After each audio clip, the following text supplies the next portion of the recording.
Nasib harimau Malaya kian kritikal apabila dikategorikan sebagai sangat terancam dalam Senarai Merah Kesatuan Antarabangsa untuk Pemeliharaan Alam Semulajadi IUCN. Habitat yang semakin mengecil memaksa si belang meninggalkan rimba, menjadikan kelangsungan spesies ikonik negara itu semakin terancam. Ikuti laporan Mas Zarif Zafri Aziz Desa sempena Hari Harimau Sedunia. Survei Harimau Kebangsaan dari 2015 hingga 2020 mendapati daripada sekitar 2 hingga 3,000 ekor pada tahun 1950-an, populasi harimau Malaya di habitat liar kini kurang daripada 150 ekor. Kaji selidik meliputi kawasan seluas 44,000 km persegi itu turut mengenal pasti beberapa punca penurunan populasi harimau di negara ini. Antara yang paling utama, pembukaan kawasan yang mengecilkan habitat sang belang. Bila berlaku gangguan dalam habitat dia, dia punya makanan pun lagi keluar juga.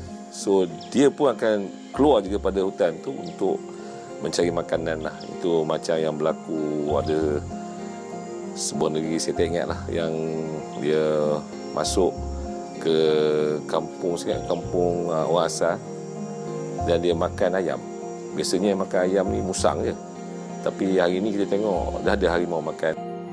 Pengecilan habitat turut mengakibatkan kes kemunculan harimau berhampiran kawasan kampung semakin kerap hingga menimbulkan kebimbangan penduduk.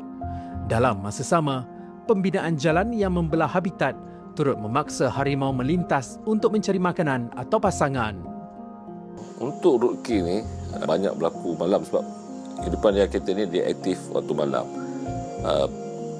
Dia kebanyakannya kita percaya roadkill ini disebabkan oleh dia daripada sebelah sini. Dulu dia satu habitat besar, tiba-tiba kena belah potong oleh jalan raya ni. Mungkin dulu tempat dia cari makan di sini, tapi dia kena cross jalan. Keadaan laluan yang gelap dan kegagalan pemandu mematuhi had kelajuan turut meningkatkan risiko kemalangan.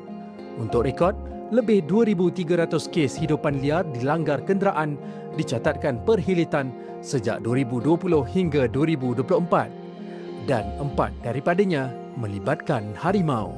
Laporan kedua esok mendekati pelbagai usaha pemeliharaan haiwan itu dilakukan kerajaan. Laporan Mas Zarif Zafri Aziz Desa, TV3.